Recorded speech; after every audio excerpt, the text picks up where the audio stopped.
We are now on the record. This is a work session regarding the C-SPAN 50 Capitals Tour. Ironically, we are not the capital of the state of Alaska. Go ahead. All right, my name is Joel Bacon. I'm here with C-SPAN Networks in Washington, D.C. Just a little bit about C-SPAN. I'll run through kind of C-SPAN by the numbers and then tell you what we're doing here in Anchorage and all over the state of Alaska. So first is just the mission of C-SPAN is to be a long-form, nonprofit, unbiased, non-commercial, direct access entity. So basically what that means is there's a lot of things that are in there. Long form, we do gavel-to-gavel coverage of your House, your Senate. We don't take any commercial breaks for anything in between that when we call it gavel-to-gavel coverage. Anytime that the House is in session or the Senate is in session, even if it's a pro forma session, we're there and we're covering it. And the biggest misconception about C-SPAN is that we are a part of the government. That we are funded by the government. The biggest misconception is that. And I think I was just hearing that over on the bus just a minute ago. But C-SPAN actually gets zero government funding.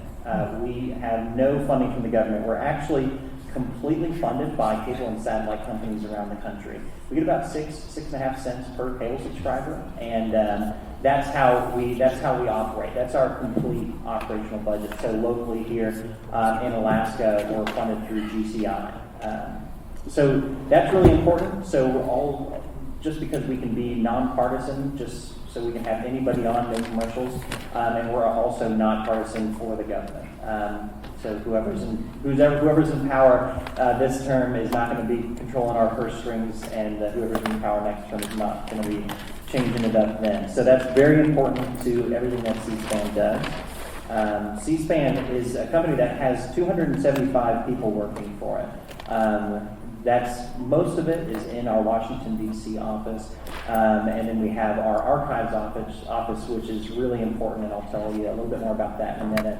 But we only have about 15 people working there. You can kind of compare that to offices of other news networks in Washington, D.C. Just the D.C. Bureau is over 400 people. And that is everything that we have. Those are all of our employees. Like I said, $70 million budget is what C-SPAN operates on. That's probably about the same amount that HBO spent on just advertising Game of Thrones or Westworld this last year. So we do a incredibly significant amount with the little that we are provided. So what does C-SPAN provide? We have 3 networks. Founded in 1979, that's when we started C-SPAN. That is we're mission bound to cover the House of Representatives anytime during session, like I was saying. The first person, you might not have known this, the first person to speak on C-SPAN ever was Representative Al Gore. So he was on, and he talked about the significance of that moment that cameras were first allowed in. Another part of this being C-SPAN not being funded by the government or founded by the government is that the cameras that are actually used in the House and Senate are actually not C-SPAN's cameras. So we have no control over those cameras being on or where they look or where they move. C-SPAN would love to bring our own cameras in, but every time we have submitted that request, we have been denied. So there's a lot of interesting stuff that goes into that. But the other thing that we do is we have direct access for people, their citizenry, to their government. So we have local elected elected officials that come on our morning show every single day, as well as press on these national press outlets that we allow folks unedited come and call on our morning program, the Washington Journal. I have a clip of that, but I'll just kind of skip over that for the sake of time. 1986. C-SPAN 2 came around. That was to cover the Senate. One of the reasons we were able to cover the Senate is because up until 86, no senators wanted cameras in there. They didn't want people to see what they were doing, or they just wanted to preserve the augustness of the body. But as the story goes, senators and representatives were walking through the airport and through different parades back at home, and the senator was not getting recognized and the House member was getting recognized. And so the senator said we couldn't have that. They felt like they were the upper house and were more important, and so they needed to be able to be seen on C-SPAN, and they found that that was a very important platform for them to use to talk to their constituents. The other thing that we do on C-SPAN too is something called Book TV. Every weekend, 48 hours of nonfiction authors. I'll talk a little bit more about how this relates to what we're doing here in Alaska in a minute. But that's also a really just important way for you, everyone in America, to be able to see what their elected officials are reading and what kind of thoughts they're being presented. In 2001, C-SPAN 3 thing comes around. That brings all sorts of stuff. A lot of the hearings that we cover around Capitol Hill are broadcast on C-SPAN 3, especially when the House and the Senate are both in. And I think as long as there's sound, this is a clip worth watching.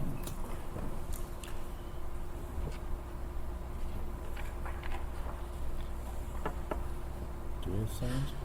Oh, there's not sound. Yeah, no worries.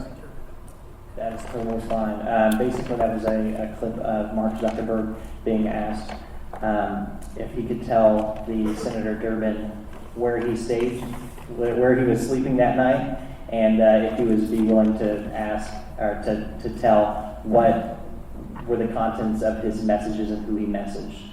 And to both of those questions, Mark Zuckerberg replied, definitely not. And then he said that that's kind of what we're talking about with the privacy and stuff along those lines. So just an example of what C-SPAN is there covering in hearings. The next thing is C-SPAN Radio. If you don't have it, or XM Radio, if you have a smartphone, check it out. It's C-SPAN Radio app. We have all of our channels are on there for free streaming, as well as a ton of podcasts for history and books, book discussions. It's a really, really great resource.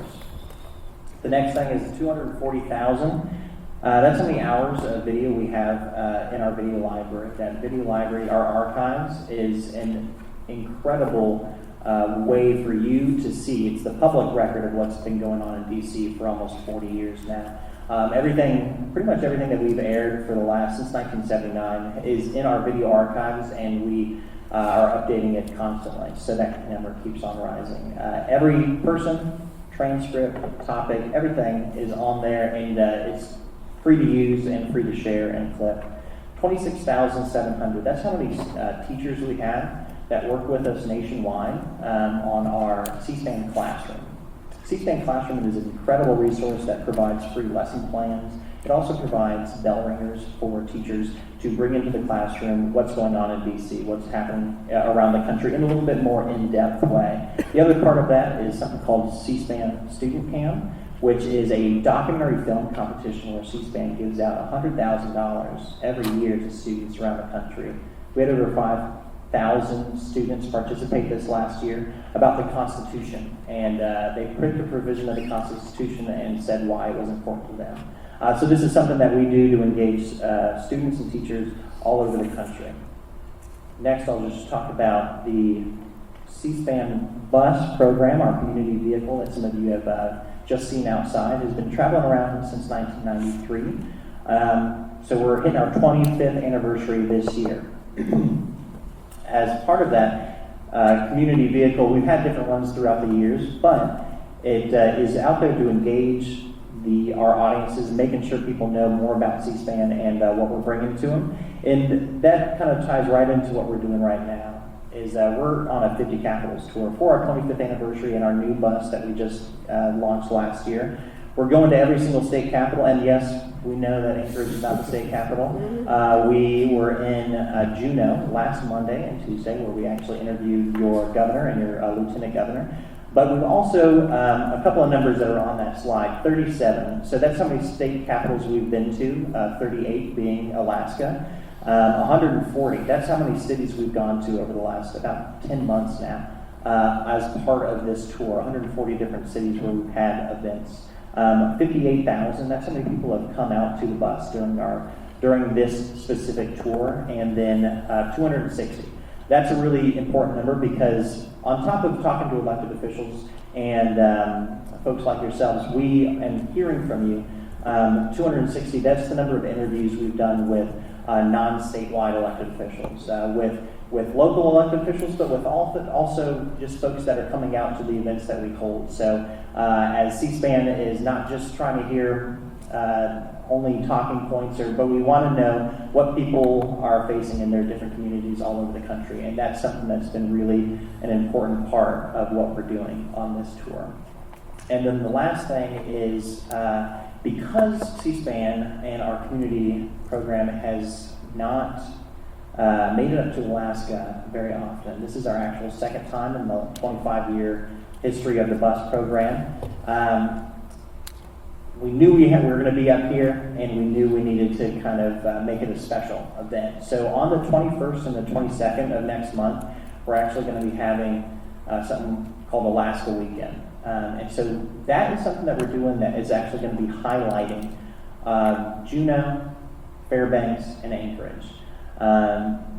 With all of our programming about books. So we're interviewing elected officials, but we're also interviewing authors. We're also interviewing people that are talking about the history of these different locations.